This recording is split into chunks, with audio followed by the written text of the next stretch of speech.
السلام عليكم ورحمة الله وبركاته. ازيكم يا حبايبي؟ وحشتوني كتير كتير. النهاردة عملت كرات الدجاج بالرز بالخلطة، محشية يعني. شايفين شكلها جميل وطعمها جميل، بتبقى تحفة. وهنا ده رز بالخلطة بالكبد والقوانص، ومعانا فراخ مشوية. ده غدانا كده النهارده يا حبايبي. يبقى معانا كده كرات الفراخ برز بالخلطة، ومعانا رز بالخلطة، ومعانا فراخ مشوية.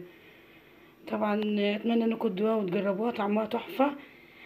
في مرة هعملها من البداية وهصورها تصوير كامل يعني، وانا بصورها. وانا بعملها هصورها واوريها لحضراتكم، انزله فيديو. اتمنى طبعا شكل الاكل طبعا يعجبكم، واتمنى الفيديو ينال اعجابكم. متنسوش في التعليقات واللايك.